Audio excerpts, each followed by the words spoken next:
For the sorrow that is according to the will of God produces a repentance without regret, leading to salvation, but the sorrow of the world produces death. 하나님의 뜻대로 하는 근심은 후회할 것이 없는 구원에 이르게 하는 회개를 이루는 것이요 세상 근심은 사망을 이루는 것이니라. 아멘.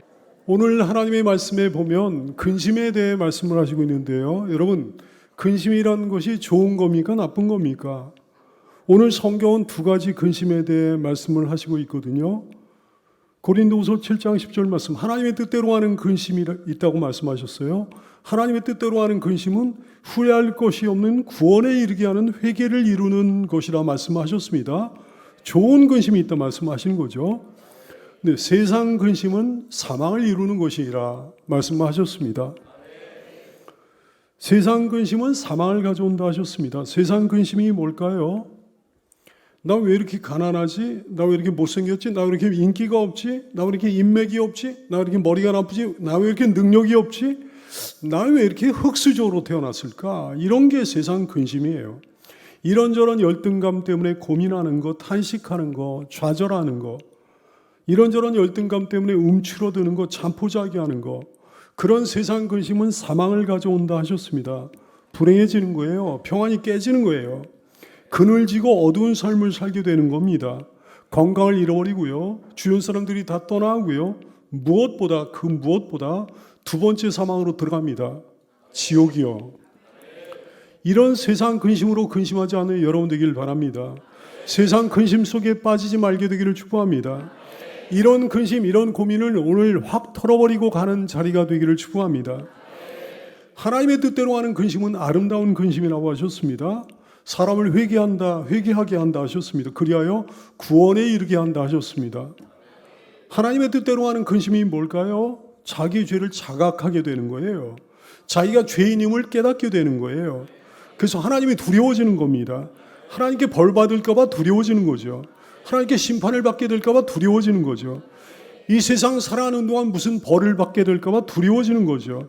죽은 후에 지옥에 떨어지게 될까 봐 두려워지는 거죠. 사후세계에 대한 두려움을 가지게 되는 거예요. 그 어떤 영적인 죄책감과 두려움을 가지게 되는 겁니다. 이것이 바로 하나님의 뜻대로 하는 근심입니다. 그런 근심은 아름다운 근심이라 하셨습니다. 그런 고민은 복된 고민이다 말씀하셨습니다. 반드시 주님을 만나게 되는 거죠. 회개하게 되는 겁니다. 영원한 구원에 이르게 되는 거죠. 오늘 여기 오신 보배로운 분들 한 분도 빠짐없이 이 말씀을 들으면서 아름다운 근심, 복된 고민을 하게 되기를 축복합니다. 십자가를 소개할게요. 기독교의 상징이 십자가잖아요. 구원의 능력 십자가입니다. 모든 죄를 깨끗이 사함받을 수 있는 능력 십자가입니다. 고린도전서 1장 18절 말씀하시거든요. 십자가의 도가 멸망하는 자들에게 미련한 것이요 구원을 받는 우리에게는 하나님의 능력이라 하셨습니다. 십자가의 도가 뭘까요? 십자가의 로고스라는 거예요. 헬라어 성경에 보면 로고스라고 되어 있습니다. 십자가의 말씀이라는 거죠. 십자가의 진리라는 거예요. 십자가의 이치라는 거예요. 십자가의 도가 멸망하는 자들에게 미련한 것이라 말씀하셨습니다. 멸망하는 자들이 어떤 사람을 멸망하는 자들이라 말씀하신 거겠습니까? 죽을 사람들을 멸망할 사람들이다 이렇게 말씀하신 거예요. 한 번 죽는 걸 얘기하는 게 아닙니다. 한 번 죽는 건 모든 사람에게 다 정해진 길이고요. 두 번째 사망을 의미하는 거예요. 두 번째 사망이 뭘까요?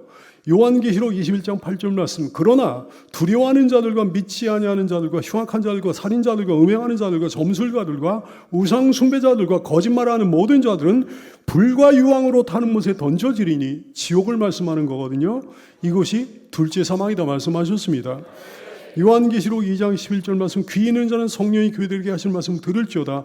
이기는 자는 믿음으로 승리하는 자는 둘째 사망의 해를 받지 않게 될 거다 말씀하셨습니다. 십자가의 도가, 십자가의 로고스가, 십자가의 진리가, 십자가의 이치가, 십자가의 말씀이 그들에게 미련한 것이다 말씀하셨어요. 미련하게 보는 거예요. 십자가의 얘기가 어리석게 들리는 거예요. 도무지 와닿지 않는 거죠. 여기에 그런 분이 한 분도 없게 되기를 축복합니다. 십자가의 도가 구원을 받는 우리에게는 하나님의 능력이라 하셨습니다. 구원을 받는 사람이 어떤 사람을 얘기하는 거예요? 십자가의 도를 받는 사람이요. 십자가의 로고스를 믿는 사람이요. 십자가의 진리, 십자가의 이치를 깨달은 사람이요. 오늘 여러분이 그렇게 될 줄로 믿습니다. 구원을 받는다는 건 뭘 얘기하는 거예요? 둘째의 사망을 면하는 걸 의미하는 겁니다. 부활하는 거죠. 영생하는 거죠. 영원한 천국의 시민이 되는 거죠. 오늘 이 자리에 참여한 귀하고 귀한 분들 한 분도 빠짐없이 십자가의 도를 받음으로 구원을 받게 되기를 축복합니다. 예수님, 나의 죄를 대신하여 골고다 언덕에서 십자가에 못 박혀 죽으셨습니다. 예수님이 십자가에 못 박혔을 때 혼자 십자가에 달리셨던 게 아니었습니다. 혼자 십자가에 못 박히신 게 아니었습니다. 좌우에 두 사람의 죄인들이 있었습니다. 마태복음 27장 38절 말씀, 이때에 예수와 함께 강도 두 사람이 십자가에 못 박히니 하나는 예수님 우편에, 하나님 예수님 좌편에 십자가에 못 박혔다 말씀합니다. 아무 죄도 없으신 예수님, 세상에 존재했던 모든 사람들 가운데 유일하게 죄가 없으신 우리 예수님, 왜 십자가에 달리셨습니까? 오직 나의 죄 때문에, 우리의 죄 때문에, 여러분의 죄 때문에 십자가에 못 박히신 거예요. 하지만 예수님 좌우편에 매달린 두 사람은 그런 사람이 아니었습니다. 극악무도한 죄인들이었습니다. 형벌을 받아 마땅한 죄인들이었습니다. 마땅히 십자가에 달려야 했던 죄인들이었어요. 그 두 사람의 죄인들은 예수님과 함께 사형이 예정되어 있었습니다. 죽음이 예정되어 있었습니다. 예수님이 양옆에 매달렸던 죄인들은 우리 모든 사람들을 예표하는 거예요. 온 인류를 상징하는 겁니다. 한쪽은 악하고 한쪽은 착한 게 아니었습니다. 한쪽은 더러운 삶을 살았고 한쪽은 흠없는 온전한 바른 삶을 산 게 아니었습니다. 양쪽이 다 악한 죄인들이, 양쪽이 다 더러운 사람들입니다. 보세요. 마태복음 27장 44절 말씀. 함께 십자가에 못 박힌 두 사람의 강도들도 이와 같이 예수님을 욕했다. 성경은 증언하는 거예요. 그런데 그 두 사람이 마지막 순간에 나뉘어집니다. 예수님을 중심으로, 예수님을 기점으로, 한쪽은 예수님을 끝까지 거부합니다. 누가복음 23장 39절 말씀, 달린 행악자 중 하나는 비방하여 이르되, 예수님을 비방하여 이르되 네가 그리스도가 아니냐, 너와 우리를 구원해보라 그러면서 예수님을 조롱합니다. 근데 한쪽에 달린 다른 죄인은, 다른 행악자는, 다른 강도는 마지막 순간에 회개하고 예수님을 영접합니다. 누가복음 23장 40절 이하의 말씀. 한 사람은 그 사람을 꾸짖어 이르되 내가 동일한 정죄를 받고서도 하나님을 두려워하지 아니하느냐? 우리는 우리가 행한 일에 상당한 복을 받는 것이니 이에 당연하거니와 이 사람 예수가 행한 것은 옳지 않은 것이 없느니라 하고 이르되 예수여 당신의 나라에 임하실 때 나를 기억하소서 그랬어요. 어떻게 됐습니까? 한 사람은 자기 죄로 말미암아 영원한 지옥에 갔습니다. 당연한 결과죠. 반대쪽 사람은 모든 죄를 사함받고 영원한 천국에 갔습니다. 누가복음 23장 43절 말씀, 예수께서 이르시되 내가 진실로 네게 이르노니 오늘 네가 나와 함께 낙원에 있으리라 그러셨어요. 낙원이라고 번역된 헬라어는 파라데이소스입니다. 낙원이라는, 천국이라는 거거든요. 주님이 그러신 거예요. 너는 지금 죽으려니와 나와 함께 낙원에 가리라 말씀하신 거예요. 한쪽 강도는 죽고 한쪽 강도는 기적적으로 죽음을 면한 게 아니었습니다. 둘 다 죽었습니다. 근데 죽은 후가 문제예요. 한쪽은 심판받아 지옥에 가고요, 다른 쪽은 죄를 사함받고 구원을 받아 천국에 가게 된 거지. 예수님 좌우편 강도들의 상반된 운명은 뭘 얘기해 줍니까? 온 인류의 두 갈래 길을 예표하는 거예요. 여러분 모두의 두 갈래 미래를 상징하는 거예요. 예수님을 중심으로 두 갈래 길로 나뉘어지는 겁니다. 예수님을 기점으로 두 갈래 운명이 나뉘어지는 거예요. 예수님을 기점으로 두 갈래 미래가 나뉘어지게 되는 거예요. 영원한 천국과 영원한 지옥이요. 사랑하는 여러분, 현세 중심의 기독교는 기독교가 아닙니다. 아무 능력도 없습니다. 불신자만도 못합니다. 다른 종교만도 못합니다. 19세기 러시아예요. 러시아 정교회 교인 숫자가 무려 9천만 명이었습니다. 러시아 사람들이, 국민들이 거의 다 러시아 정교회 교인들이었어요. 사제만 해도 6만 명에 달했습니다. 근데 놀랍게도 공산당원 고작 5만 명 정도의 공산당원의 손에 의해 나라가 무너져 버렸습니다. 왜? 현세 중심의 신앙이었으니까요. 현세 중심의 교회였으니까요. 십자가의 능력이 없는 거예요. 내세에 관심이 없는 거예요. 하나님의 심판과 구원을 모르는 거예요. 지옥과 천국을 모르는 거예요. 그러니 무슨 능력이 있겠습니까? 여러분 속지 마세요. 기독교 아닌 기독교, 교회 아닌 교회에 속지 마십시오. 심판과 구원을 말하지 않는 교회는 교회가 아니에요.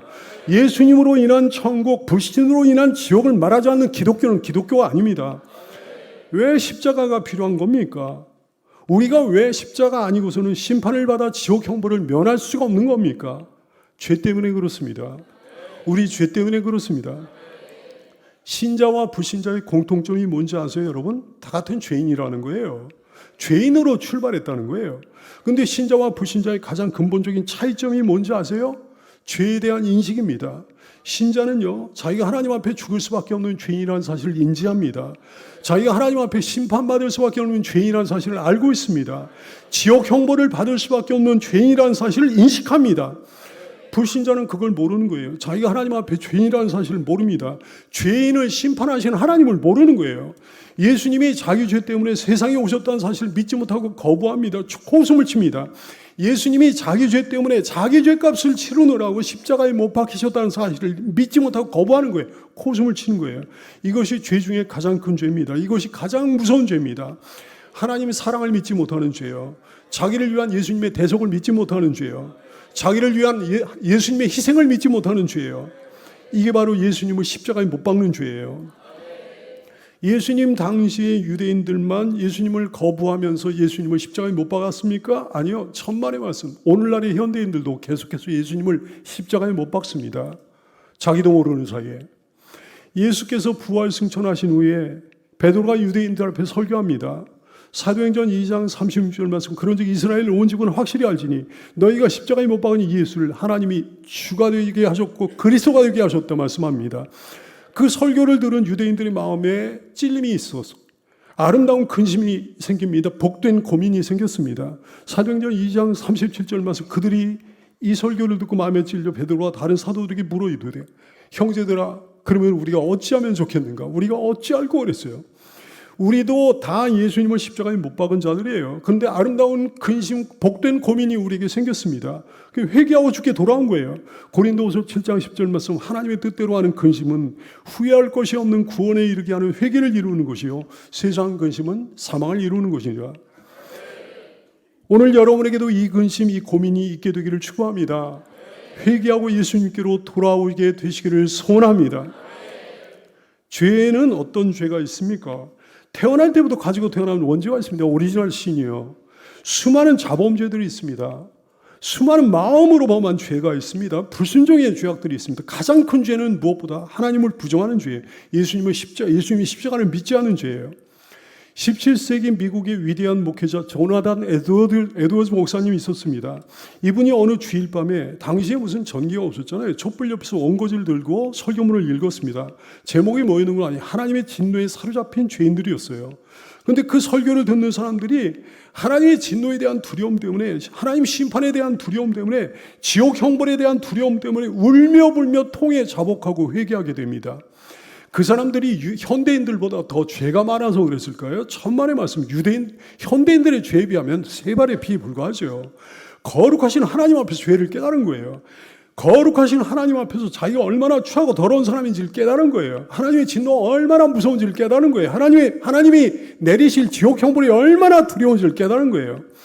인디애나주 해몬드시라고 하는 도시가 있는데요. 여기 제1침례교회라고 하는 교회가 있습니다. 여기에 잭 하일스 목사님이라고 하는 목사님이 있었는데 2000년대 초반에 소천하셨어요. 이분의 사역지는 가난한 사람들, 소외된 계층이 모여 살던 지역이었습니다.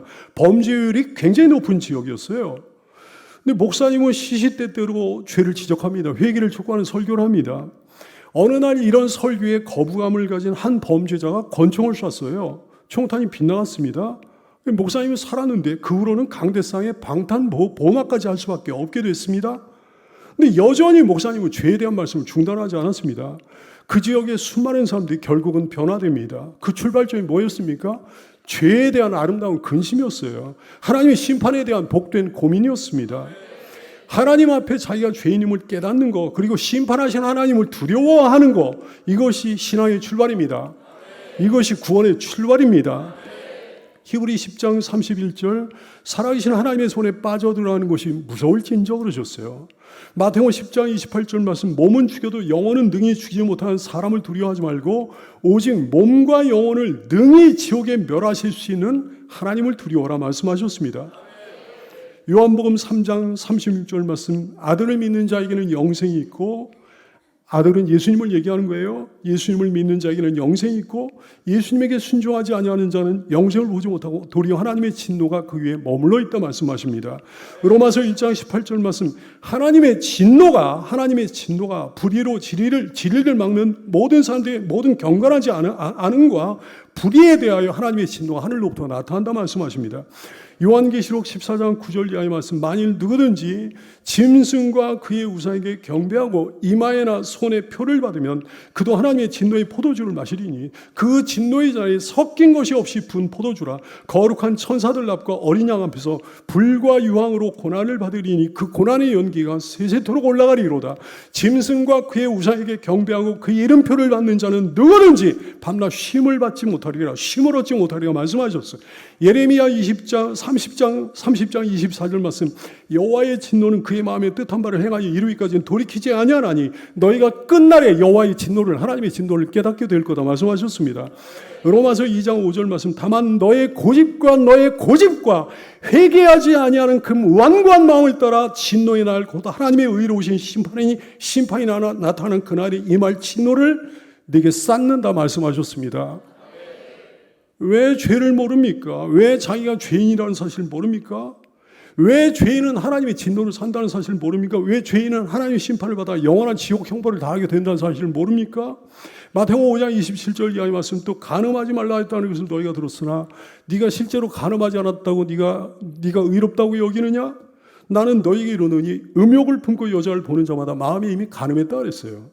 마태복음 5장 21절 이하의 말씀 옛사람에게 말한 바 살인하지 말라 누구든지 살인하면 심판을 받게 되리라 하였다는 것을 너희가 들었으나 너희가 살인하지 않았다고 너희가 의롭다고 여기느냐? 나는 너희에게 이르노니 형제에게 노하는 자마다 심판을 받게 되고 형제를 대하여 라가라 하는 자는 공의의 자표가 되고 형제를 대하여 미련한 놈이라는 자는 영원한 지옥불에 들어가게 되리라 말씀하셨어요. 어리석은 사람이 죄책감이 없는 거죠. 하나님으로부터 멀리 떨어져 있는 사람일수록 죄책감이 없는 거죠. 죄책감이 없는 사람일수록 십자가 싫어합니다. 복음을 거부합니다. 예수님을 필요로 하지 않습니다. 그러므로 죄책감이 없는 마음은 지옥행 티켓이나 다름없습니다. 그 옛날 바리새인들이라고 하는 사람들이 있었는데요. 바리새인들은 상류층이었습니다. 배운 사람들이었고요. 지식층들이었고요. 젠틀맨들이었습니다. 의로운 사람들이었습니다. 바르게 사는 사람들이었어요. 그 옛날 바리새인들은요, 자기들 굉장히 의로운 줄 알았습니다. 굉장히 바른 사람인 줄 알았습니다. 그런데 예수님께서는 그들을 향해 신랄하게 비난하십니다. 화 있을진저 외식하는 서기관과 바리새인들이요. 예수님의 말씀이에요. 회칠한 무덤 같은 놈들이 그랬어요. 겉으로는 아름답게 보이나 그 안에 죽은 사람의 뼈와 모든 더러운 것이 가득하도다. 이와 같이 너희도 겉으로는 사람에게 옳게 보이되 안으로는 외식과 불법이 가득하다 말씀하셨어. 그러면서 뭐라고 하신 거예요? 뱀들아 이 독사의 새끼들아 너희가 어떻게 지옥의 판결을 피할 수 있겠느냐 말씀하셨어요. 여러분은 형사법에 어긋나는 특별한 죄를 저지르지 않았을 수도 있겠습니다. 그래서 자기 자신을 의로운 사람, 착한 사람이라고 착각할지도 모르겠습니다. 하나님 앞에 서기 전에 누구나 그렇게 착각합니다. 예수님을 만나기 전에 이렇게 속고 사는 거예요. 어려서부터 우리는 이 세상에 착한 사람, 악한 사람이 따로 있는 줄 알았습니다. 동화책에도 교과서에도 그렇게 나왔잖아요. 만화나 영화를 봐도 그렇게 나오니까요. 하지만 천만의 말씀, 하나님 앞에서는 모두가 악한 사람들이에요. 이 세상에 본래 좋은 사람, 나쁜 사람이 딱지를 붙이고 구별되어 있습니다. 천만의 말씀. 부모 눈에는 웬만하면 다 좋은 사람이에요. 친한 친구 보기에는 웬만하면 다 좋은 사람이지. 하지만 실상은요, 근본이 비슷합니다. 여러분, 추록한 사람 전과자 만나고 그러면 괜히 찜찜하고 그러잖아요. 근데 알고 보면 그 사람이 그 사람이에요. 도로에서 접촉사고 나가지고 싸울 때 보세요. 그 사람이 그 사람이죠. 술 먹고 다툼이 일어날 때 보세요. 그놈이 그놈이죠. 아니 평범한 집안 모임에서도 싸움 한번 일어나면 보세요 여러분. 평범한 사람이 멀쩡한 사람이 막 이상해지고 그러잖아요. 인간의 본성은 다 악한 거예요. 교육에 의해 눌러졌을 뿐이죠. 다른 사람을 의식하고 사느라고 자제하고 있을 뿐이죠. 사람들은 거짓된 모습으로 살면서 다른 사람의 거짓을 비난합니다. 욕심을 가득 품은 채 다른 사람의 욕심을 비난합니다. 음욕으로 가득한 채 가늠한 사람을 비난합니다.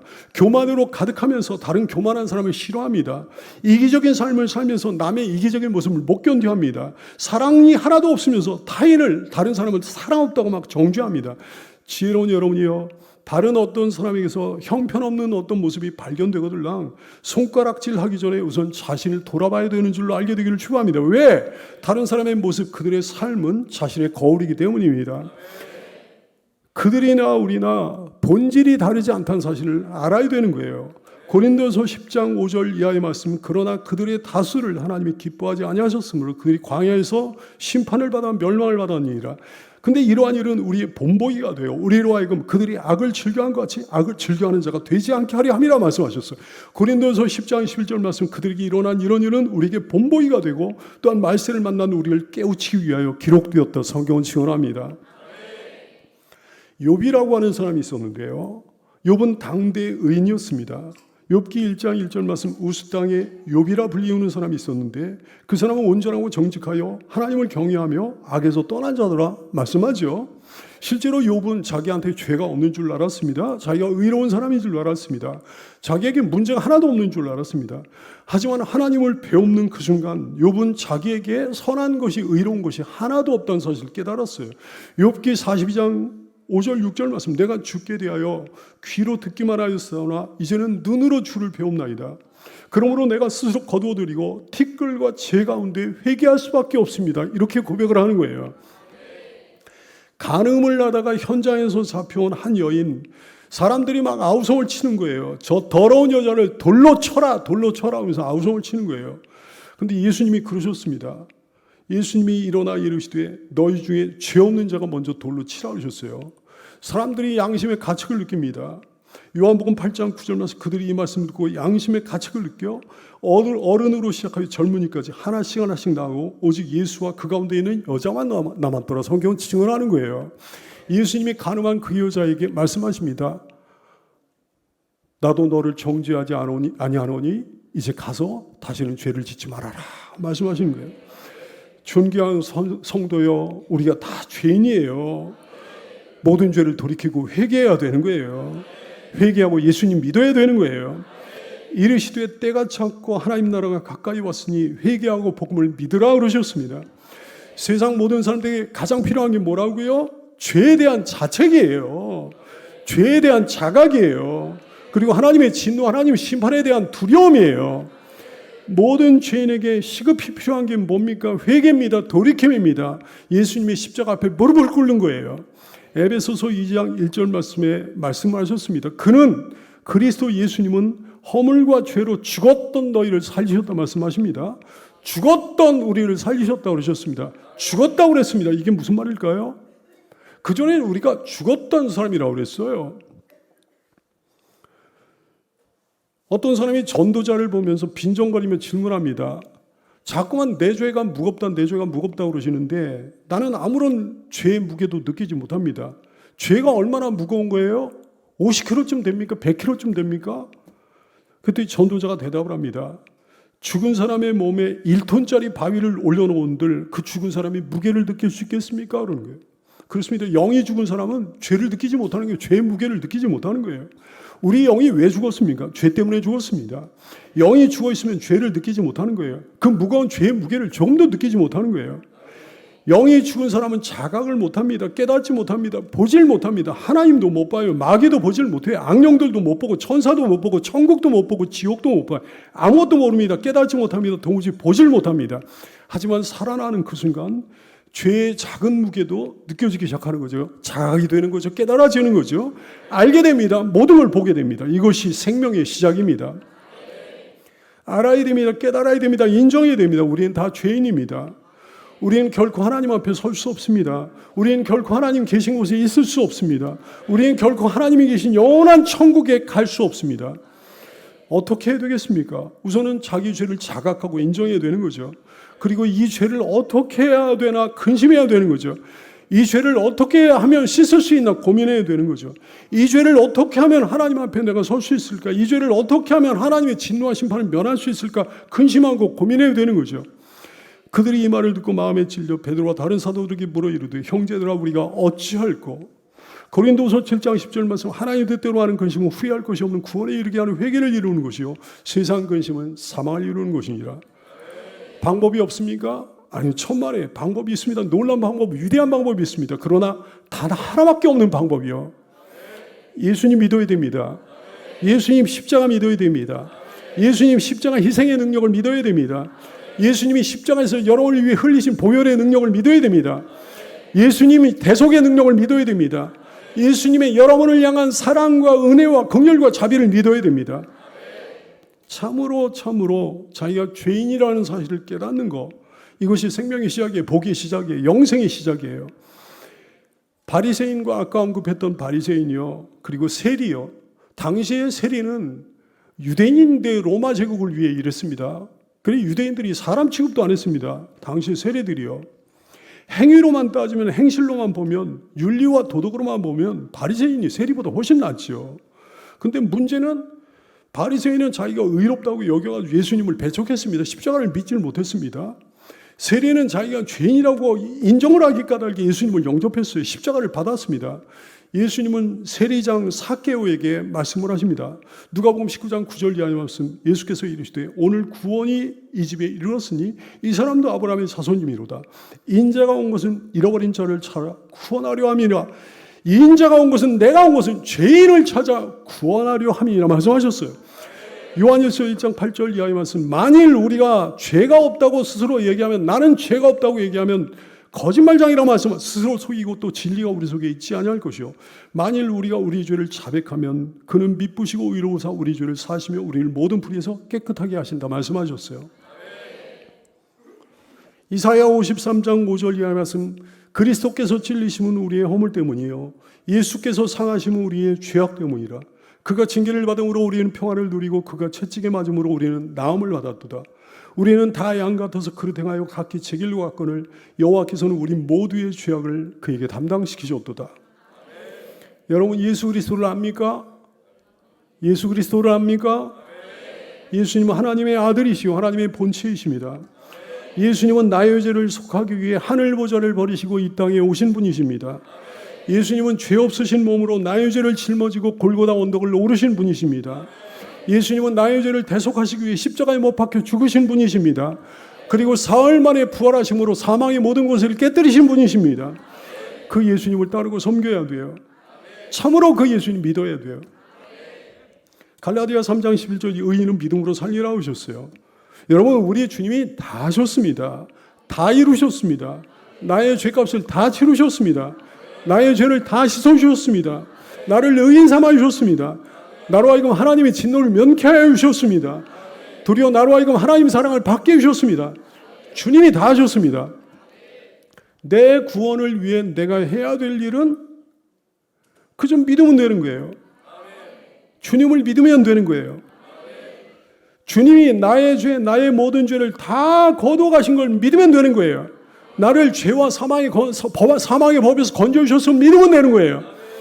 내가 뭘 잘해서가 아닙니다. 내 착함 때문이 아닙니다. 내 선행 때문이 아닙니다. 주님 때문에 우리가 의로워질 수 있는 거예요. 따라서 하실까요? 이제 나는 믿는다. 이제 나는 믿는다. 오직 예수님을 믿음으로 구원받는다는 것을 믿는다. 지금 예수님을 영접함으로 내가 구원받았다는 것을 믿는다. 이게 바로 복음의 능력이에요. 이게 십자가의 능력이에요. 이게 예수님 구원의 능력이에요. 이 생명의 복음이 교회에 처음 나온 분들에게만 필요합니까? 아니요. 이미 다니고 있는 분들에게 다 필요합니다. 교회에 오랫동안 다니고 있던 모든 교우들이요, 예수님 믿으십시오. 진짜로 믿으십시오. 사랑의 주 예수님을 믿으십시오. 누가복음 15장에 보면 돌아온 탕자의 비유가 나오잖아요. 돌아온 탕자의 비유에 나타난 아버지의 사랑은 어떤 사람입니까? 그 아들이 형편없는 삶을 사는데 자기 뜻대로 행하도록 처음에 용인해 주셨습니다. 둘째가 유산을 달라고 요청을 했어요. 아버지가 살아계심에도 불구하고 유산을 먼저 달라고 그랬어. 당연히 거절할 수 있는 거지. 뭐 이런 고얀 놈이 있나 그러면서 내쫓아버릴 수 있는 거죠. 그 미래가 뻔하잖아요. 형편없는 미래가 뻔하잖아요. 그 사람이 그 아들의 실패가 눈에 보이잖아요. 근데 그냥 용인해 줬어요. 아들이 그리 원하니까 말이죠. 그 둘째가 아버지에게 말하되 아버지여 재산 중에서 내게 돌아올 분깃을 내게 주소서 하는지라. 아버지가 그 살림을 각각 나눠줬다 그랬어요. 그리고는 오래 참아주시고 오래 기다려주십니다. 그리고 아버지께로 돌아오니까 열렬히 환영해 주십니다. 이에 일어나서 아버지께로 돌아가니라. 아직도 거리가 먼데 아버지가 그를 보고 측은히 여겨 달려가 목을 안고 입을 맞췄다 그랬어요. 지나간 죄와 지나간 잘못을 캐묻지 않습니다. 기뻐해 주셨습니다. 잔치를 베풀어 주셨습니다. 특권과 특혜를 베풀어 주셨습니다. 아들이 이르되 아버지 내가 하늘과 아버지께 죄를 지었사오니 지금부터는 아버지의 아들이가 일컬음을 감당하지 못하겠습니다. 그러나 아버지는 종들에게 이르되 제일 좋은 옷을 내어다가 이 아들에게 입혀줘라. 손에 가락지를 끼우고 발에 신을 신겨줘라. 그리고 살찐 송아지를 끌어다가 잡자. 우리가 먹고 즐기자. 이 내 아들은 죽었다가 다시 살았으며 내가 잃었다가 다시 얻었노라 하면서 그들이 크게 즐거워했다고 성경은 증언하고 있어요.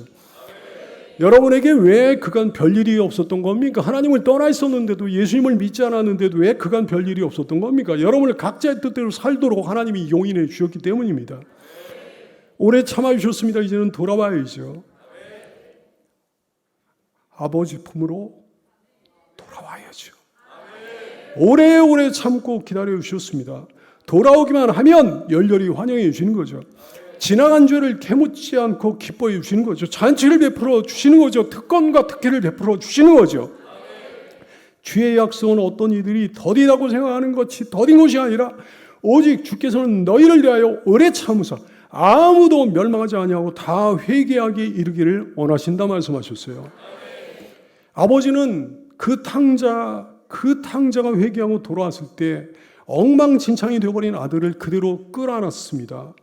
더러운 얼굴에 입 맞췄습니다. 그 순간 용서받은 거죠. 그 순간에 다 용서받은 거죠. 허물과 죄가 용서받은 거지. 아들의 자리를, 아들의 자격을, 아들의 지위를 회복한 거죠. 주 앞에 돌아와야 됩니다. 아버지 품으로 돌아와야 됩니다.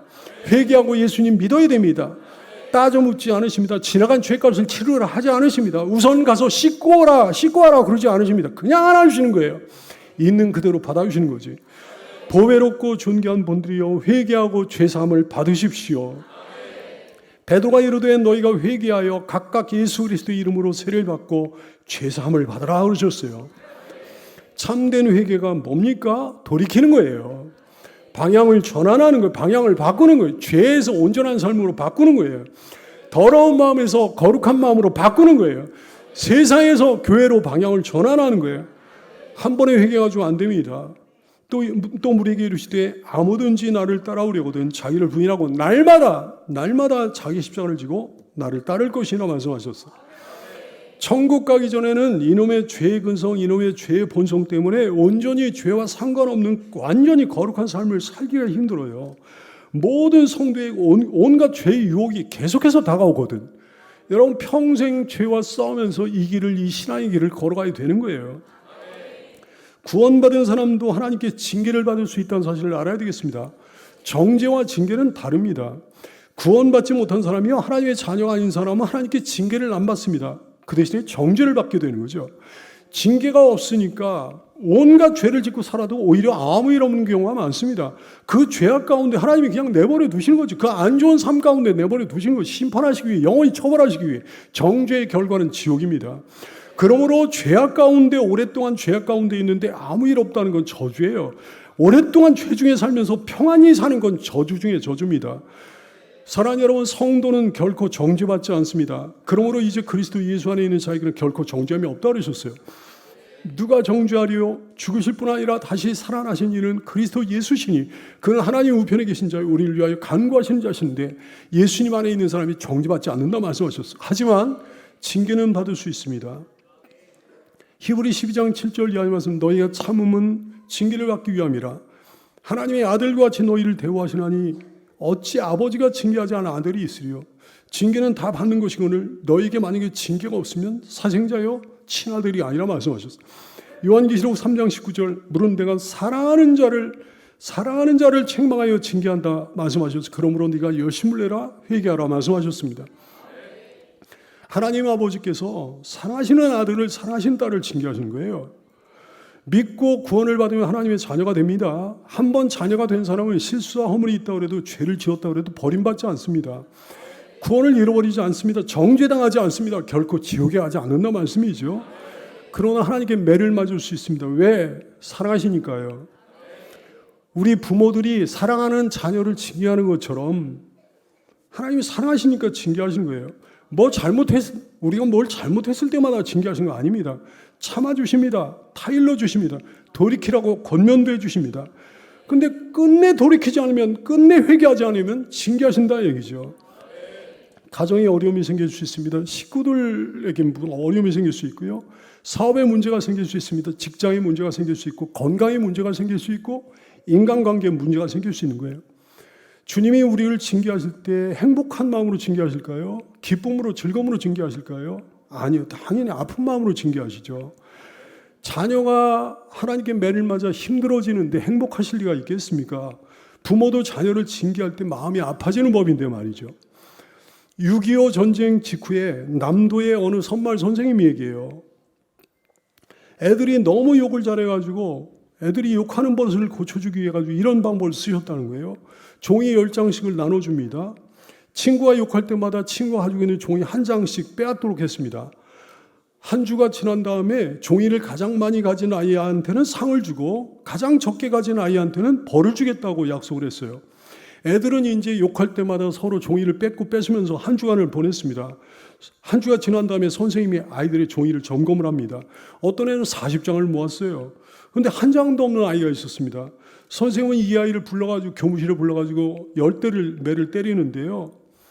맞다 보니까 애가 너무 아파가지고 3대까지 맞고는 돌아섰다고 그래요. 근데 돌아서서 봤더니 선생님 눈가가 온통 젖어 있는 거예요. 선생님이 울면서 얘기하는 거예요. 내가 이놈아 너를 얼마나 믿었는데 그러는 거예요. 그 말씀을 듣는 순간에 이 아이는 자기도 모르게 다시 매를 맞기 위해 돌아섰다는 거예요. 그리고 나머지 7대 매를 다 맞았는데 이상하게 하나도 안 아프다는 거예요. 교실에 돌아와서 책상 앞에 엎드려가지고 한참을 웁니다. 그러면서 수없이 혼자서 되뇌었다는 거예요. 나는 꼭 저 선생님 같이 될 거야. 이 아이가 나중에 모신학대학 교수가 돼가지고 이런 간증을 했던 거예요. 보배는 여러분이요, 한 선생님도 이런 사랑으로 징계했다면, 아이를 징계했다면, 하물며 하나님의 징계는 어떤 징계겠습니까? 얼마나 큰 사랑의 징계겠습니까? 나를 징계하시면서, 우리를 징계하시면서 하나님이 얼마나 아파하시고 얼마나 슬퍼하시겠습니까? 하나님 마음을 알아들이는 여러분이 되기를 축원합니다. 하나님 은혜를 깨닫기 전에는 죄가 죄인 줄 모르는 거예요.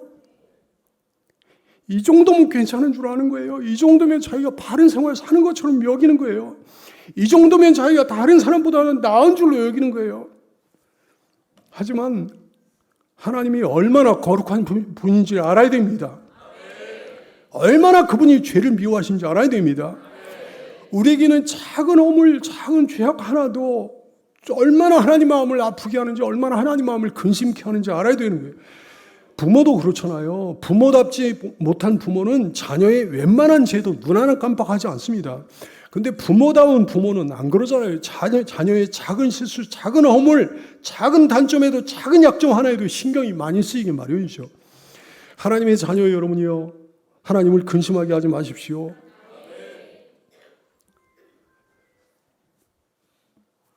하나님의 성령을 슬프게 하지 않는 여러분 되기 바라요.